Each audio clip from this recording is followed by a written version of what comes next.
Et autre illustration de la situation alarmante à Gaza, la famine dont est victime la population de Gaza. Selon le directeur d'un hôpital, 21 enfants sont morts de malnutrition ou de faim ces 3 derniers jours dans l'ensemble du territoire palestinien.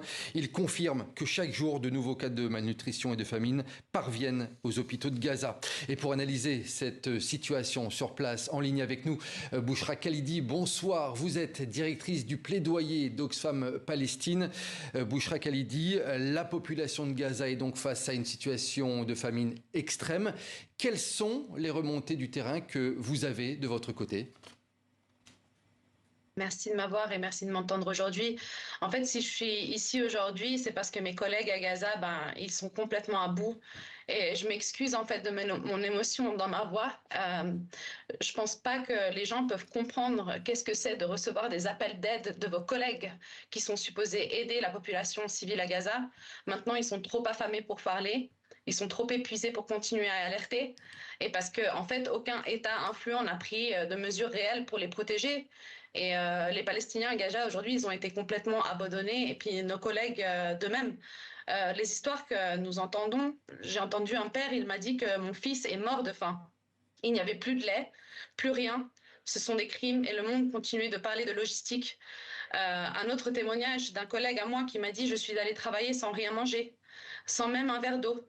J'ai mangé un falafel sans pain pour tenir debout. » Un autre m'a dit « Je suis trop faible pour parler, trop faible pour continuer. Nous mourrons de faim et personne ne bouge. » Alors vraiment, c'est l'horreur en fait de ce qu'on entend. J'ai de la famille à Gaza, j'ai toute ma belle famille là-bas. C'est le gouvernement israélien qui a créé cette presque famine. Ce sont des décisions d'Israël qui bloquent la nourriture, d'eau et des médicaments. C'est une politique délibérée de siège et de punition collective d'une population entière, la moitié dont sont des enfants. Oui, 21 enfants sont morts les 3 derniers jours et la dernière semaine, 80 enfants sont morts de faim. Et on est en 2025 et on parle d'enfants qui meurent de faim. Et moi, je suis ici en Cisjordanie, à Ramallah. Je suis à peu près à 1h30 en voiture de Gaza. Et je ne peux rien faire. Je suis ici et il y a une abondance d'eau, une abondance de nourriture et je ne peux rien faire et mes collègues meurent de faim. Bouchra Khalidi, l'ONU, de son côté, accuse Israël d'avoir tué plus de 1000 personnes en un mois et demi qui tentaient d'obtenir de l'aide humanitaire. C'est aussi ça, la réalité de Gaza, risquer sa vie pour essayer de se nourrir ? Absolument. 2 mois en fait après le lancement du dispositif israélien de distribution d'aide, la Gaza Humanitarian Foundation, nous en fait aujourd'hui on lance un appel urgent. Il faut ouvrir tous les points de passage, il faut rétablir l'acheminement complet de l'aide via le mécanisme dirigé par l'ONU et il faut mettre fin à ce siège cruel et instaurer un cessez-le-feu immédiat. Chaque jour des massacres ont lieu sur les sites de distribution. L'ONU, bien sûr, comme vous l'avez dit, a confirmé la mort d'au moins 900 personnes palestiniennes en quête de nourriture, dont 201 tués sur les routes de l'aide. Des milliers d'autres, bien sûr, sont blessés. Les hôpitaux, il n'y en a plus à Gaza.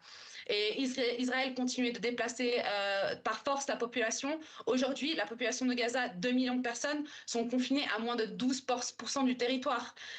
Les conditions actuelles, elles rendent l'aide impossible. Et la famine, elle est utilisée par Israël comme méthode de guerre et ça, c'est un crime de guerre. Justement, Bouchra Khalidi, pour terminer, concernant l'acheminement de l'aide humanitaire, quelle est, à l'heure où on se parle, la situation exacte sur place ? En fait, l'aide humanitaire, elle est délibérément bloquée par Israël. Les camions sont retardés ou les autorisations complètement refusées. Tous les points de passage sont fermés. Il y a eu 28 camions des dernières quelques semaines. C'est une goutte d'eau dans un océan de besoins. À l'intérieur de Gaza, les gens meurent de faim, alors que, comme je vous ai dit, il y a des tonnes de nourriture et de médicaments qui attendent juste de l'autre côté. Et même les distributions qui sont devenues, elles deviennent des scènes de massacre chaque fois, parce que les gens, ils sont complètement désespérés et nous avons le GHF et l'armée israélienne qui est en train de tuer des personnes en cherchant de la farine.